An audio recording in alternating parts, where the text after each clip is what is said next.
How was the spoilers in comparison to the chapter? It was like, I mean, the spoilers are always terrible most of Yeah. the time, but this one was like especially bad because there was like a lot of stuff that was like really weird to interpret, like the Saba thing, for example. Like everyone just thought Saba was dead, but obviously, as we get the chapter now, like it's a little bit more It's, nuanced than that. exactly. I feel like the spoilers, they're just, it's kind of like a hype tool. Like, hey, this happened, this Yeah, happened. exactly. And but you don't have the context. Yeah. So like when I think it was one time before the chapter came out about Blackbeard and Dragon. Mm-hmm. I think somebody said the spoilers said that Blackbeard defeated Dragon. Yeah, exactly. It was like what? So it was just. I guess that's the good and the bad of the spoilers, where you can read them and still be somewhat surprised from the chapter. Well, yeah, because the thing is the spoilers are usually like translated really poorly, and they're like in terrible English, and it's also like one person translating it, so it's like their like I guess interpretation of what's going on in the chapter is like the only way. So if they interpret it wrong, then it just comes out completely wrong. So it's like a great system then. So it's like it tells you an idea of what's going to happen, but it doesn't truly spoil you on everything because context is removed and it's a terrible translation. It's like a fucking breakdown of manga stream, but worse. Yep. which isn't shit anyway.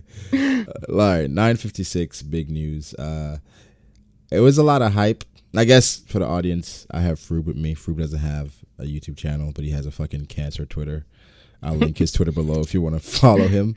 I don't really post a lot of anime stuff on my Twitter, so be careful to follow it. But if you want to see me more, go to Brago's other channel. I'm usually in the streams and stuff like that. So yeah. So today we're going to talk about 956 using the Viz translations, just delve a bit deeper into it. You want to start with the cover page? Oh, yeah, sure. So it seems like they've landed on Dressrosa and Baige's wife. What the fuck is her name? I can't remember. Chiffon. Oh, yeah, Chiffon. There we go. It seems like Chiffon is being mistaken for Lola. All right. So do you think Lola is on Dressrosa? I don't know. I haven't really been. I'm honestly this entire Capone. It's not that I don't care. It's like this entire Capone like plot line, I guess, has been kind of confusing to me. I'm kind of like trying to figure out where it's going from here. I haven't really put much thought into it yet. I'm kind of just seeing where it leads. So based on what's going on right now, it seems like, well, first off, Capone took out, I think, 2 members of the Navy, it seems. Looked like they had Navy people, like, stationed there at Westport. It seems like they're going to Dressrosa, and I'm assuming Lola might be there, or a hint towards where Lola is in Dressrosa. Again, with the Capone story right now, I'm not too invested yet because, again, like you said, we don't know exactly where it's going. I enjoy the cover stories because it's like canon stuff that we're getting outside of, the actual story. I agree with that. Like, it's definitely interesting. I'm just trying to like wait and see where it goes from here because I'm not sure what Capone's going to do is going to make sense in the greater context of everything else. I think the fact that it's Capone as well is actually by design because of the focus on the supernovas in Wano. Right. So I fully expect him at some point, like I'm hoping to end up in Wano by the end of this cover story. That would definitely be interesting, but there would have to be a lot of random events for that to happen. So I'm curious as to what would lead to that. But I agree, like it. But it's weird because he's kind of following the path of like the Straw Hats, like because he went to Thriller Bark and now he's on Dressrosa. Right. So I mean, I don't think he finds Zoe. So next up would kind of be Wano, right? Like by happenstance. So we'll see. Hopefully that happens. But let's talk about the actual chapter. I guess the whole Garp stuff, like the Garp discussion with King Neptune and Shirahoshi. What do you think about that? The very first page is kind of just like talking about like politics and stuff and about how the Reverie the One Piece world is just like our world. Yeah, exactly, pretty much. I mean, even like there's like an Uncle Sam, I think that's the right word, right? The dude with the American hat, right? The Chinese guy. Yeah, and like so he's obviously trying to represent different nations and things like that. So yeah, it's definitely a little trying to combine it to real life. Yeah, it's like a nod there. I think for Garp, every time I see him in the story, I keep wondering like what Oda's true purpose is for him. Right. Because he's escorting them back, and I really don't know what's gonna happen with this character going forward. And even I say it all the time, that Garp is kind of a contradiction in the things that he does, because he's like just saying how terrible these people are, but these are the people you kind of serve, right? Because you're in the Marines. But I guess Garp's perspective is that I can make it better by being a part of it because I have direct impact being in the Marines. So I hope maybe that's what his thinking is. Yeah, there's a lot of different ways to look at it, and we don't have enough information to really think about it yet. But my thinking of it right now is basically that Garp and Dragon have two different ideals, and that Dragon basically thinks that everything's corrupt and we basically just need to burn everything down and recreate the civilization from the ashes. And Garp probably thinks that would just cause too much mayhem and destruction, and that we should just go along with the system now and try to rebuild the system from within it. You think Dragon is that radical though? Like he would destroy everything to create? Well, I mean, that's pretty much what you have to do, right? You pretty much have to take over all the celestial dragons, right? Yeah. I think. Well, I agree. Then he wants to burn them down. I don't know if he wants to like eradicate the current system that's in place with the Marines, because I'm sure everybody understands like the purpose of the Marines, and you need that, right? But no, yeah, obviously, I think he knows he needs the Marines, but he has to like get. The Marines are the biggest obstacle in the way, right, of taking down the world government. So he's going to have to get through that in some way, shape, or form. Yeah, which makes sense. Garb also hints towards some things, and I guess the official was, I don't know, do you think it was clearer? Because he talks about the meeting and says no blood was shed. We said as long as there's no blood spilled, he's willing to call it peace, but this meeting was a bad one. Yeah, I think this makes it a lot clearer, actually, because I was a little bit confused in the earlier translation, but as you said, right, he says as long as no blood is spilled, I'm willing to call it peace. But this meeting was a bad one, right? So basically saying blood was spilled. Yeah, exactly. Right. Because, and then right after that, he said, now this is a bit late coming, but there was one thing that happened that I haven't told you about yet, and that he just got news of it now. So with this, and after rereading a few times, I feel like I have more context as well, and just thinking about it a lot, because there's a lot of stuff going on. Right. The fact that he tells King Neptune and Shirahoshi not to be fearful of the surface and of human beings kind of implies that other kings were hurt, right? That other people of royalty were hurt, right, in some way. And then he goes in saying the incident is regarding the kingdom of Alabasta. So I think just off that, just telling him, yo, you can't worry about that or be fearful of that just because something probably happened to Cobra or Vivi, which is cool. Yeah, which is also kind of funny though at the same time, because we know something is most likely really bad is going to happen to Shirahoshi just because of all the foreshadowing and realizing how important she is to the story. So yeah, I never expected her to actually get back to Fishman Island. Yeah, so, based on everything, like how it started, it was she was about to be abducted by it wasn't Mosgard. He's the one that saved her, right? But who's the Charlos, that scumbag. He was trying to take her for himself. So I thought somebody else, like with higher authority than Mosgard, would be able to take her, but I guess she made it out safe, which is interesting with the Marines sometimes, because it seems like they don't care sometimes, and other times it seems like they're all about like just how they're viewed.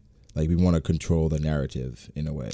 Yeah, I think that just goes down to like the concept of in One Piece of all the different admirals and people having different senses of justice and things like that, and just different. Right. Yeah. Big news, Morgans. So with this, I think it's a lot that went missing. So in the official, he says there's been a fatality. Big Obits sell papers, and that's a fact. And he says the vote results are fantabulous too, and an attempted murder, thrilling stuff. So on one hand, he says there's been a fatality. On the other hand, there's an attempted murder. Yeah, that actually is a little bit more confusing than the minis box one. Yeah, so now it's like, okay, does this confirm that somebody actually died, right? Or was it an attempted murder on the same person? Like, is he talking about the same things? No, I think they're two different things. Okay, because that's how it's positioned, because it says there's been a fatality, And then he mentions an attempted murder, but it's like with the fatality, do you think that's real? Do you think that's like fact? Like for certain? Yeah.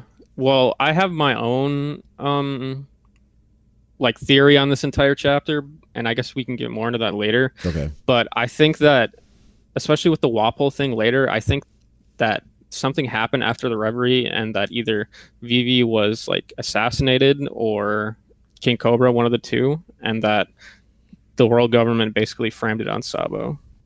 Yeah. I mean, that was my like thought process as well. Because Sabo, it's I guess we can talk about him more after we get deep in the chapter, but right.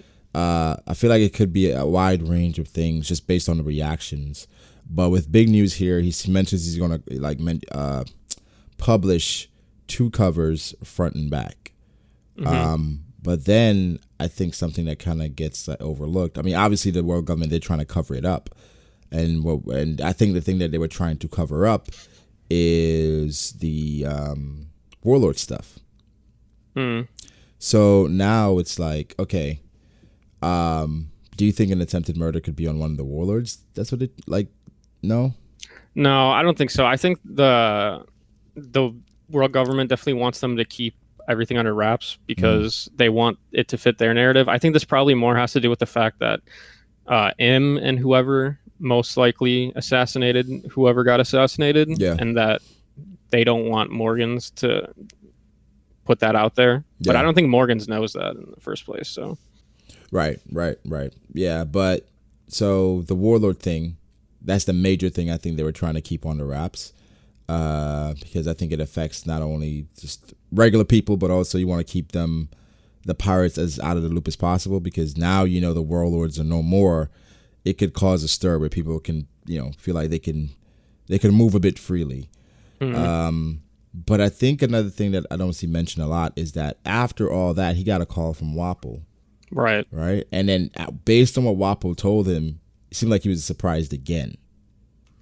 Yeah, I think that has to do because before, when you look at the entire structure of the chapter, especially when you reread it, it starts to make a lot more sense to me. And Garp was specifically saying that something happened after the events and that he recently got informed of it. And I think that Wapol is calling big news to tell him whatever happened. In Alabasta? Right. Yeah, whatever happened to Alabasta. So I think that what that is... No, I was just going to say, I think what that is basically that they framed Sabo for doing whatever happened to Vivi. Okay, so you got information as to what happened, right? But then Wapol give him context.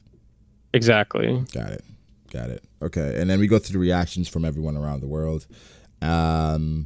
Disappointed in Dragon a little bit. I mean, the revolutionaries overall. One, I expected Dragon to be there, right? Or at least do something. Mm-hmm. And it seems like Dragon didn't do anything.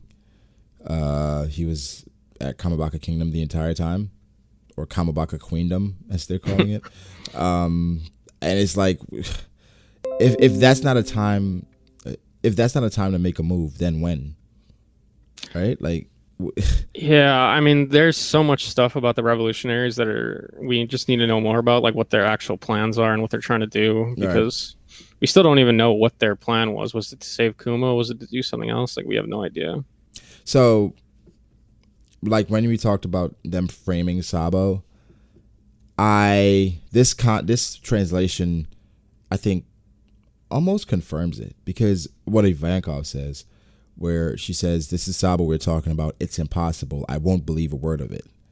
Right? Sure. Where if somebody's dead, you won't say it's impossible. Like, especially with the people that were at the Reverie.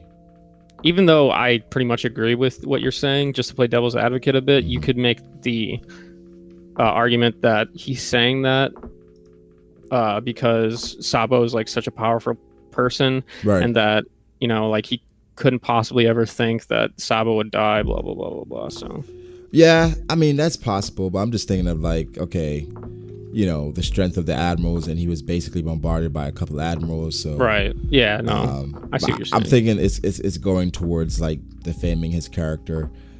Dragon says the first step is to ascertain the truth, and then Koala's reaction was again, one of not like death, but of disappointment. Yeah, like, disappointment. Yeah, like there's no way Sabo did this.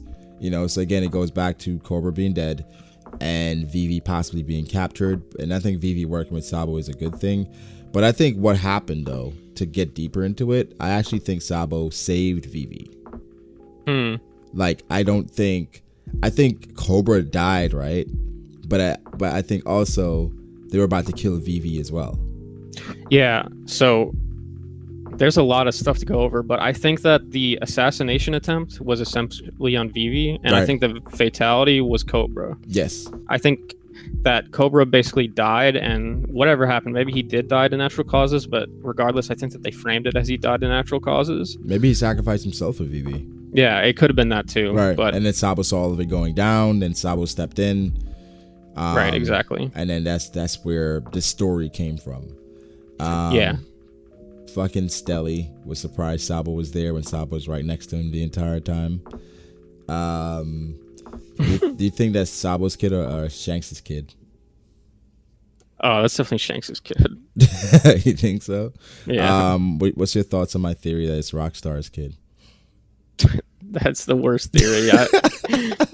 I don't know why you'd ever... Well, here's my thought process. Shanks sent Rockstar out on another mission to deliver some message to Makino, and then they,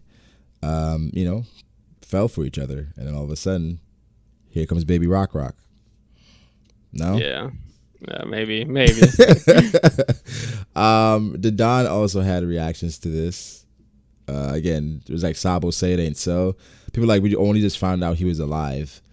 So then people say, well, that means that he probably is dead now. And I think that the whole him being dead story, it's kind of redundant. So I don't want to go that route at all. Yeah. Well, the thing is like, you have to think about, like, the way Oda framed the chapter is like, he's trying. Okay, first off, he framed the chapter in that he's trying to make us think that Sabo died.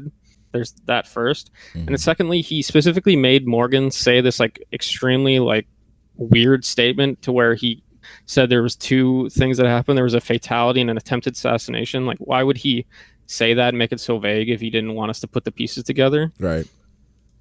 And then when you look at Sabo, I think that there's like three things that basically happened to him. There's one, the most obvious one is that he simply just died, which I think that from a narrative perspective, that would be terrible because we just saw him in Dressrosa and then you're just going to kill him off screen. And I don't know. I wouldn't like that whatsoever. Right. And then the second thing is that he basically got captured by the world government when he was there. And there's a bunch of different branching possibilities that can come from that. Yeah. I think this one is the most likely, even though I'm not entirely sure how much I would like it, because the reason why I think this is likely is because you're basically setting up a Marineford 2.0 and where Sabo's captured and he's going to be put on public execution. Right. And that Dragon's going to have to save him, and then Luffy might have to come save him as well. But this time he has the entire fleet and all the Straw Hats and things like that. So that's like the second option. And then the third option is that they basically think he's dead, but he escaped in some way, shape, or form. Whether that, like, the most popular theory for this one is that Kuma kind of like knocked him away into somewhere. Oh, okay. Or he could have just like got away with like Morley's fruit or something. But it's basically that they think he's dead, but he's not actually dead. Okay, so like a Jack thing. Yeah, exactly. Okay. Doflamingo is in this chapter as well. Never gets old, with him being in the chapter and in the translation. He even says, "Oh, the world never gets old, does it? Things are just getting good now." Yeah. So again, everything Dofi said in the past is kind of coming true. Like he said that everybody's going after the throne now. So he was holding the reins, and now it's prepared for a shit show, and that's what they're getting.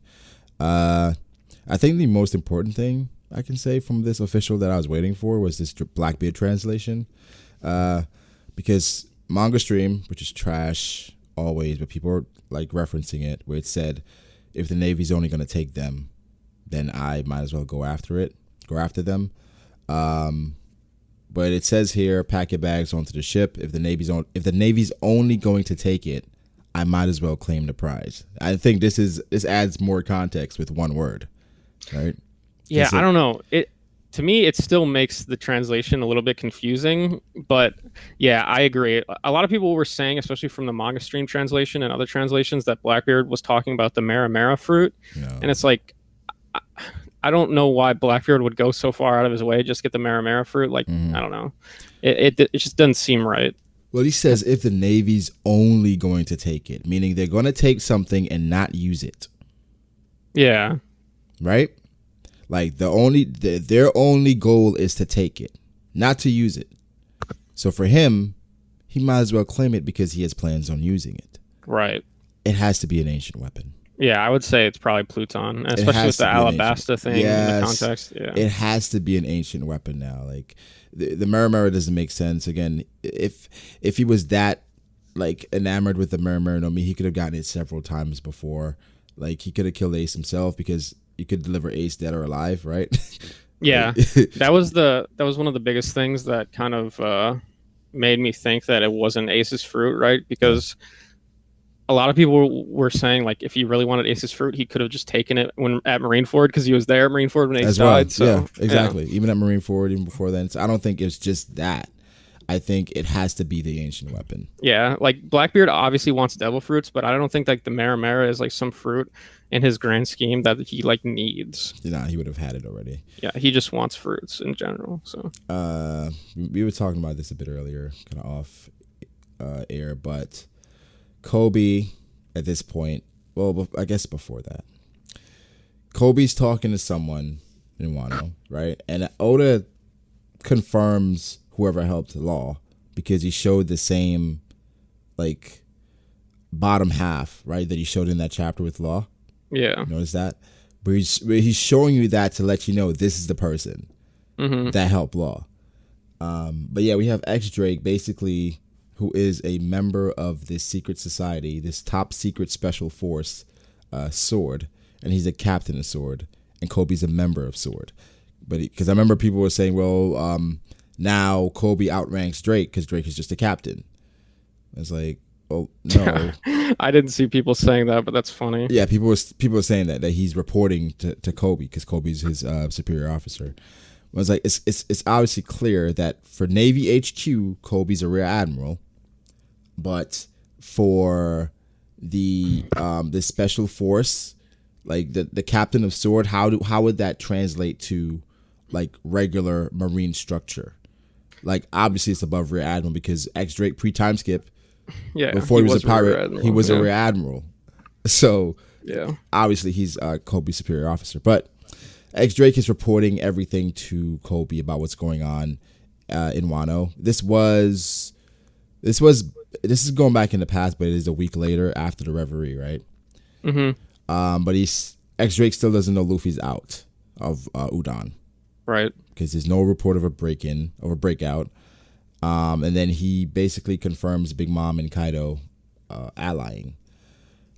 Which I wonder what this news is going to do to the Marines, because Kobe is essentially saying that they're tied up. Like they have so many things going on that they can't just like like send people there.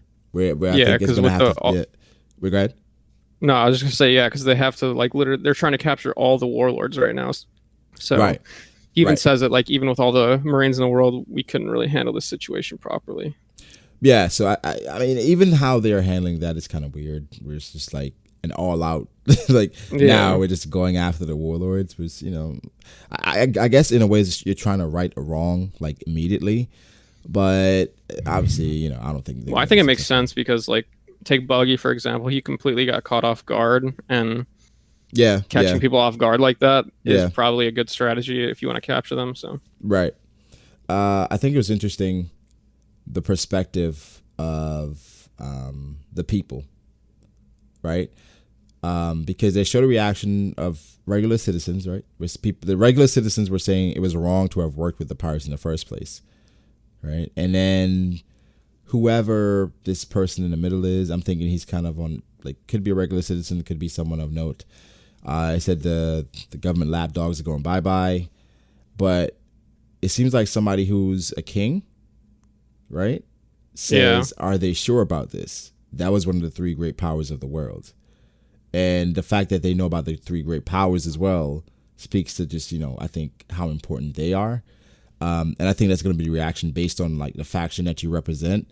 Where if you're part of the world government, you're saying, is this the right idea? Because they were somewhat protecting us. If you're the people that you've been through whatever the warlords have done, you're like, oh, good riddance, because they were fucking trash anyway. Whereas like it didn't make sense for the government to be working with warlords or pirates. No, that makes sense, because like from a civilian perspective, you're just glad that the tyranny of like a lot of these pirates are kind of getting taken away. Yeah. But from like a noble's perspective, he kind of understands the three great powers and the balance of the world that the warlords put into it, and that obviously, as we can see right now, if you abolish the three warlords, everything just goes, it's kind of chaos. And like straight chaos. So Kobe, before we get to the warlords, he's on his way to the Island of Women to capture the pirate Empress Boa Hancock. Right.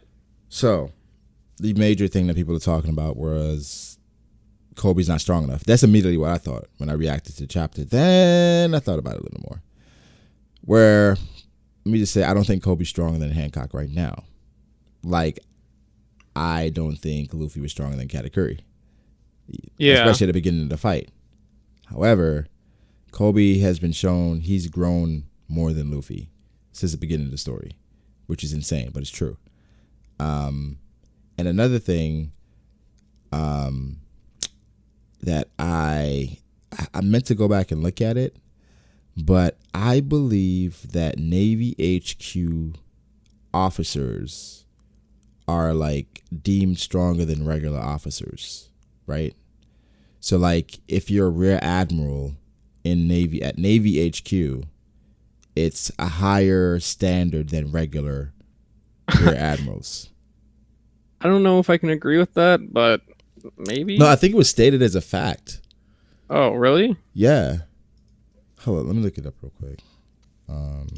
Yeah, I mean, because I definitely never heard that before. Yeah. And I mean, I don't know. The way I see it is just really quick is that like X-Drake, we know he was a rear admiral pre-time skip. And we also probably have to assume that he's probably stronger than Kobe as it is right now because he's the captain of Sword. So it's like, I agree. How strong would X-Drake have to be for Kobe to be as strong as people think he is if X-Drake is stronger than Kobe, if that makes sense? It's weird because I always felt like X-Drake was one of the stronger supernovas. Right? Like I've always been saying that. I still think he's probably top 5, but I had him at 5. I had him at 5 actually. But I think now it almost confirms it, bro. Just based on like just his importance in the story and just every time we've seen him, he's had to kind of just pretty much be low key, like he can't give away too much because I'm sure he's fucking sporting Rokushiki and all that shit. If he's for sure a super member of Sword. So I can't exactly find that, but I know I saw it somewhere where it's like if you're a Navy HQ admiral or somebody working for Navy HQ, it's kind of it's a slightly higher tier than regular. I mean, I think it could be the case, but regardless, I don't think that Kobe is too that strong. Like I couldn't. Because like the way I see it is that I kind of see X-Drake as like around in the same ballpark as someone like Sanji. Mm-hmm. Maybe Sanji's stronger, maybe Sanji's weaker, but I feel like they would have a high diff fight if they fought against each other. Mm. And I can't see someone that I would like. I don't think Kobe's stronger than. Do you think Kobe's stronger than Sanji? Right now, probably not. Right? Probably not. Yeah, so we're basically, obviously Sanji doesn't hit women, but assuming Boa Hancock was a man, we would have to think that Sanji could defeat Boa Hancock if we wanted to go with this, which I don't really think that would happen at this point in the story yet. It's hard to scale Kobe again with the Straw Hat crew because we don't know how strong Kobe is. From when we saw Kobe in Marineford, he got one shot by Luffy, but right. I think looking past the one shot, he was moving very well. And even after that, he unlocked observation haki, right? And it's been 2 years since then, 2 years plus since then. And people like to go into the the whole perspective of the person who trained you should reflect who you are. Sure. That's what people say in One Piece. And so Kobe was trained by, the strongest admiral ever, or the greatest marine that we know of to date. Right. Garp. Yeah. And from what we know, Garp doesn't have a devil fruit. Kobe doesn't have a devil fruit from what we know. He was just swimming, right? So I would expect Kobe to have a considerable jump in power post time skip, where I think he definitely outclasses every other rear admiral. And then going to Hancock, I don't know how strong she is. True. I mean, I guess the way I see it is more just like this. I just don't think that if X Drake is Kobe's captain, I don't think that there's any way that Kobe is stronger than X Drake. Maybe he soon becomes stronger than X Drake. I think he's definitely going to be stronger at some point. Yeah, and that's basically just how I'm looking at it right now. Obviously, the way Oda does power scaling is that if he wants a character to get stronger, he'll just put things in place for him to be able to get stronger. Right. So sometimes power scaling is kind of pointless, but yeah. I agree. I mean, at some point, it could be a situation where Kobe and Boy Hancock, but I don't even see it because of how Kobe is. Yeah, right? Where Kobe's just so pure. It's like this is his duty. I don't care how much Boa Hancock cares about Luffy. Like, he wants to capture Luffy anyway. Yeah, and another thing I just wanted to mention really quick is a lot of people are assuming that Kobe is probably like the head Marine. Like, I don't think that he is like the superior in this raid on Boa Hancock's island. Like, I'm assuming there might be like an admiral or at least some vice admirals there with him. I agree. I think it would make sense if Momonga is there with him, since he faced off with Boy Hancock before. Right. But I just want to say I don't think it's crazy for them to come out on top, just because Oda has to scale Kobe at some point, and to get there he has to have a huge win. Right. And Kobe, we know the Rocky Port incident. We don't know exactly what happened there, but Oda has to give him some air feats that we know of. And for Boy Hancock, that would be a huge W for Kobe. And again, Luffy has brought in several warlords before. We would not expect Luffy to defeat Crocodile. A lot of people didn't expect him to do that, or defeat Crocodile, Moria, Doflamingo. So Kobe taking out a warlord or former warlord himself, I wouldn't mind it at all. With, like you said earlier, Buggy getting apprehended and kind of caught off guard. That was the point of the immediate raid. See, they showed one of the vice admirals that were at Marineford. So, we know vice admirals are definitely a huge part of this. So that's why it would make sense if a vice admiral's with Kobe as well. I don't even think you would carry out a raid like that with just a rear admiral. Right. So I think you must have a vice admiral on board. I think the major warlord raid that a lot of people were talking about was the raid on Mihawk. So at this point, I don't know who you can send to strictly just apprehend Mihawk, and narratively, I don't know if you can't have Mihawk lose. Yeah, right? Exactly. Yeah. So at this point, it looked like it was 9 ships. At least. They probably have the entire island surrounded. Right. So. They sent to Mihawk 9 ships on screen. How much is a Buster Call? The Buster Call. That's pretty close to a Buster Call. Yeah. Unless there's an admiral there, it's all for naught, and you're about to get your ships destroyed. Yeah. That's the only way. And Mihawk waited there, knowing what was coming. Like, he waited, and he even said that he's excited because he hasn't been chased in a long time. Yeah. I'm fearful for these Marines, bro, because I don't think they're gonna last very long. Yeah, I don't know what. I mean, obviously, it's like a story. It's a story, so Oda likes making it like grandiose and being like, "Oh, look at all these Marine ships." But realistically, anyone lower than an admiral, Mihawk is just completely destroying. Like, all those fodder, they do absolutely nothing in this equation. So it's like, there's no point of bringing that many people, but they did. Yeah. I mean, with Mihawk, there's been a lot of talk about his strength, right? As far as how strong he is, where he stands in the One Piece verse, you gotta admit that it's top 10 at least, based on what we know about him, his title. I mean, his affiliation with Shanks, or rivalry, whatever. So you have to view him as somewhat of an admiral or a Yonko, in a way. Yeah.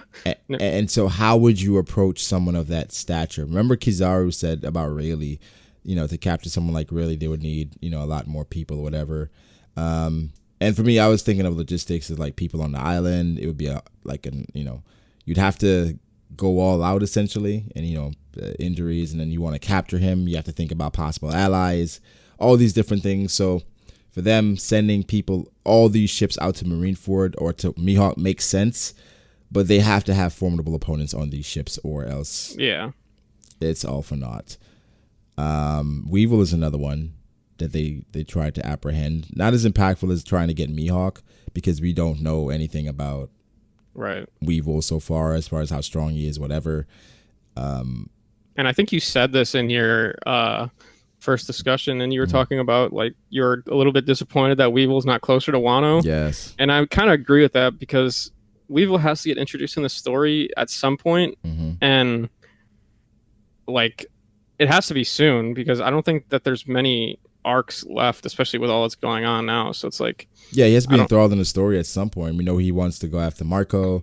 We were talking about in the live stream or the reaction that, okay, what if he meets Blackbeard, right? Because Blackbeard knows exactly where Marco is. What if he basically utilizes Weevil, and then he gives him information on Marco, and Weevil goes to where Marco is, and by that point Marco is not there because he went to help Luffy in Wano.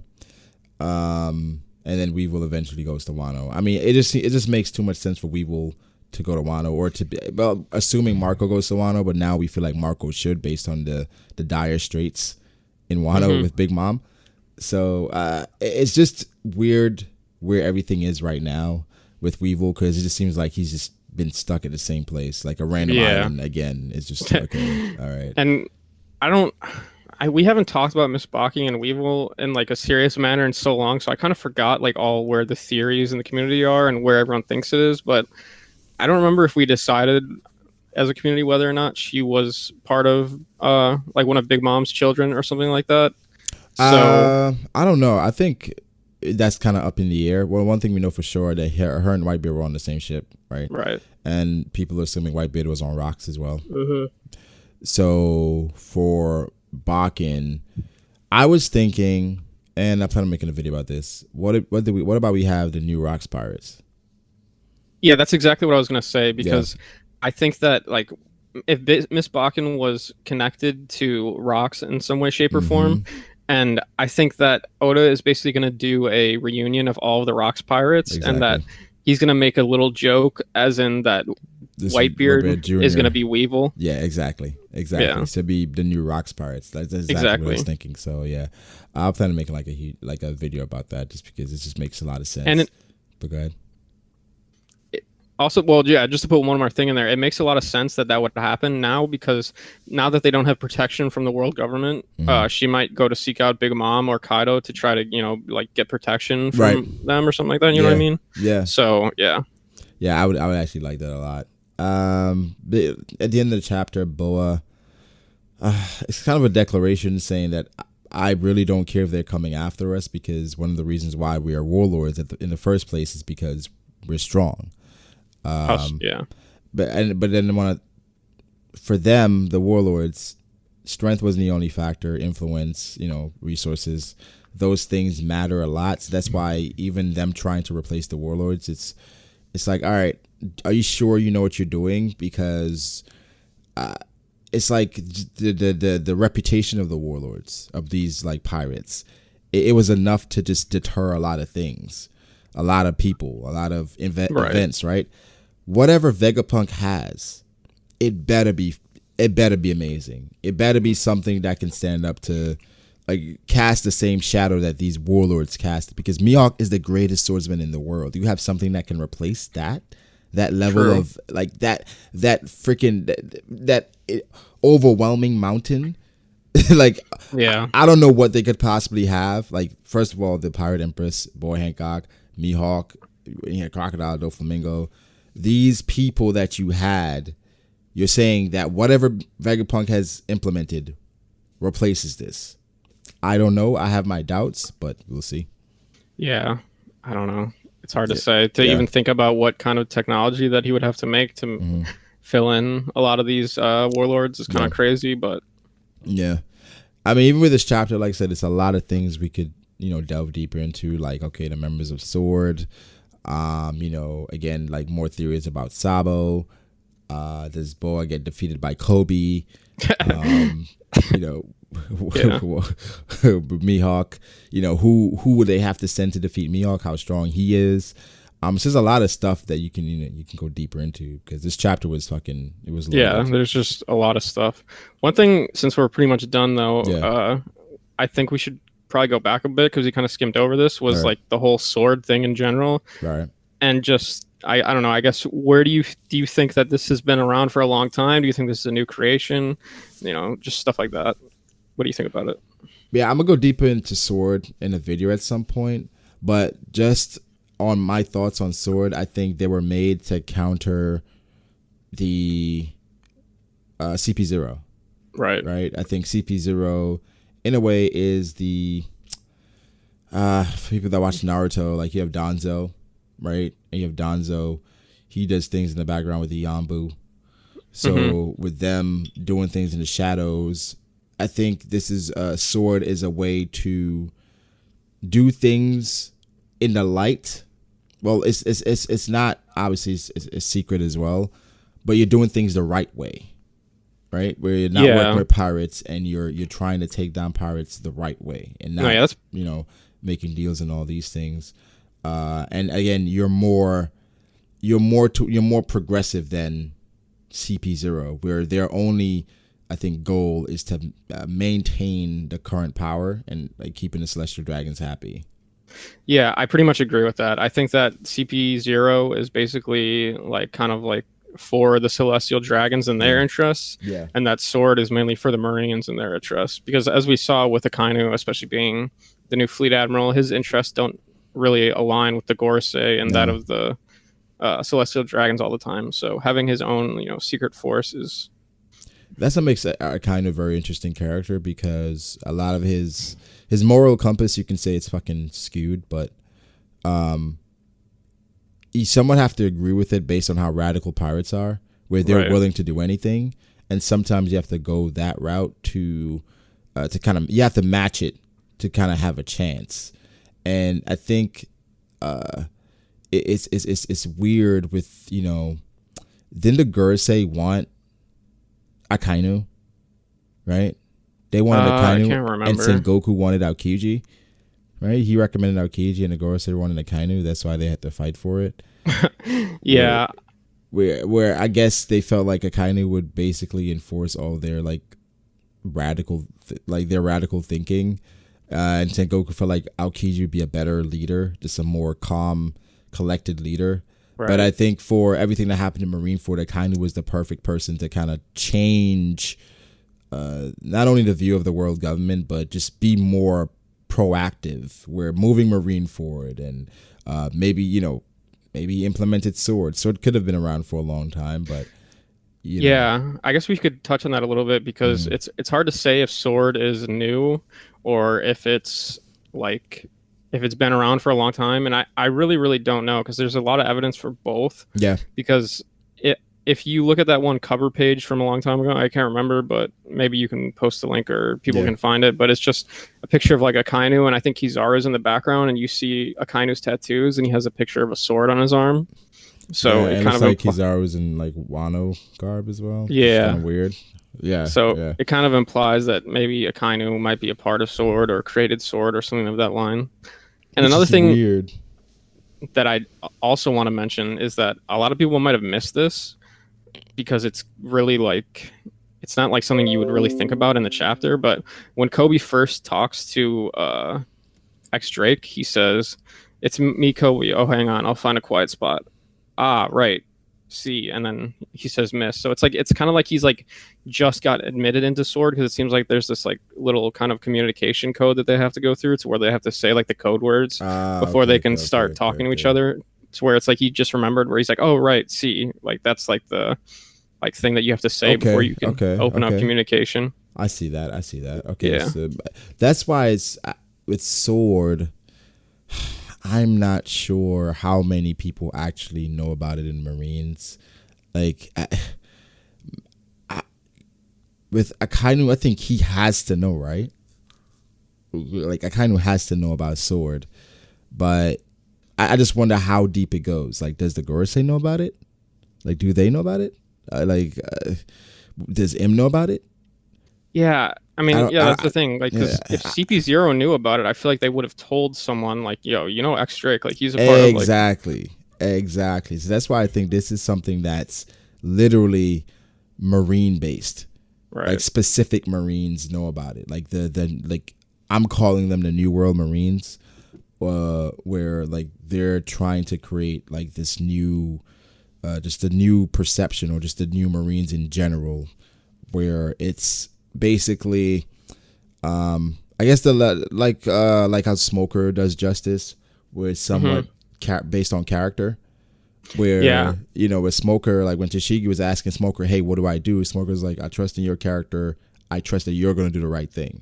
So instead of like having like all these absolute justice, lazy justice, whatever, you have it. You put people of great character in certain positions because you know, based on the situation, because a lot of situations they're nuanced, you had context, you know them, and you know that they're going to make the right decision. It's not just based in like this one way of thinking.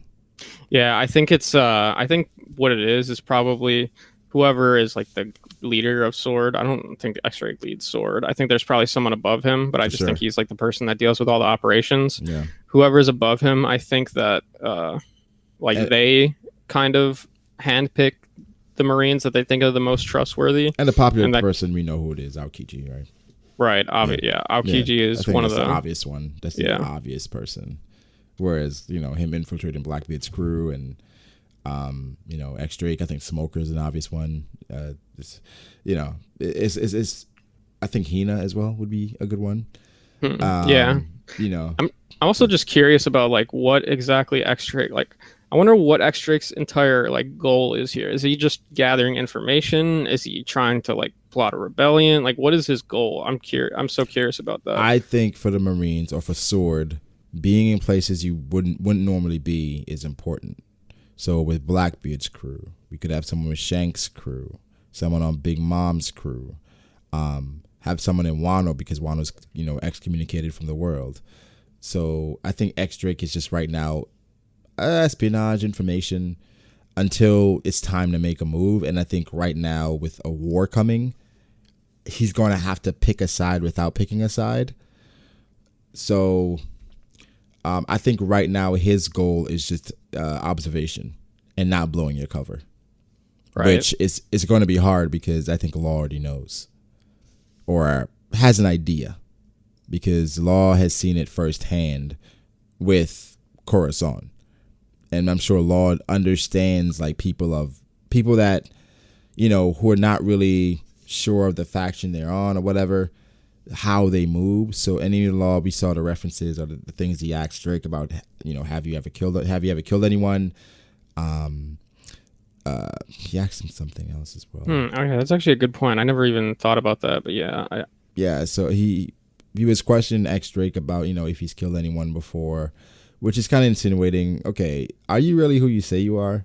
Like, you're red flag X Drake, but who have you actually killed? You know, whereas, like, are you, because we were talking about it as well, saying, do you think the world government kind of, but then I guess that would give it away. Do you think they kind of enhance his bounty just to put him in a place where he is accepted by Kaido? What about his devil fruit? Did it have information on Kaido, knowing the type of devil fruit users he would accept? Was this all calculated? Because X Drake, we know he's been with the Marines ever since he was a kid, right? Because he went away with the Marines after Doflamingo had the birdcage on his island where his dad died to Dofi. So was this all a part of the plan? And was this all fueled by what happened with Doflamingo for X Drake? Yeah, and then I guess the last thing we'll say, because we're pretty much exhausted everything to talk about, is that I'm curious if Kaido or just any of the other Yonkos that have been infiltrated by maybe think they've been infiltrated by some of the Marines, kind of think about this stuff. Because do you think Kaido's really like dumb enough? I mean, maybe Kaido specifically, but dumb enough to not really think about like that X-Drake used to be a Marine? You know what I mean? I think Kaido at this point, when you get to a certain level of strength and power, you just don't care. You just don't care. You're just like, whatever. Like if let them know. Yeah, tell them. Remember they didn't even care that. Yeah, when they were talking. Yeah, they're like, what the fuck? All right, come to Wano. Come to that's Wano true. So I don't think they actually cared. But with Big Mom, it's hard that she didn't know about Capone's history of taking the heads of whatever. But I think if I'm a bigwig like that, and if I've been on the seas for this long and really I haven't been challenged in decades, I think I would put challenges out there, put feelers out there for people that think they have a chance. Like say I'm Big Mom and I know about Capone's history. I'm like, that'd be interesting. Like, yeah, that'd be interesting. Yeah, let him be a part of the crew. I don't mind that. You know? I also think in general that I don't think that she was too scared about Capone actually. No. Yeah. No, not at all. Because Luffy, we know how strong Luffy is, and she called him Mispeka-san. She didn't respect Luffy at all. Yeah. So I think she just said, Capone, oh, all right, whatever, dude. You can you can be a part of my crew. I don't care. So it's a weird thing with the strong ass pirates in the One Piece world. But I feel like we touched on everything. Yeah, any last words, Froob? No, that's it. I'm just excited for next chapter, to be honest. Yeah, next chapter is going to be fucking amazing. I plan on having like a prediction stream at some point on this channel. And I think I may do that going forward, maybe. If I can get it done early enough, just talking about what could happen. So, right. Especially before the spoilers come out, because you don't want to stream after the spoilers are out, because that doesn't. Yeah, that's a recipe for disaster. Exactly. But that's it, guys. If you want to follow Froob, his Twitter will be in the description box down below. You can give him a follow. Froob, I appreciate you joining me for this, man. Yep. Thanks for having me. Anytime. So if you like the video, be sure to subscribe and definitely like the video as well. And we'll catch you guys in the next one. Peace.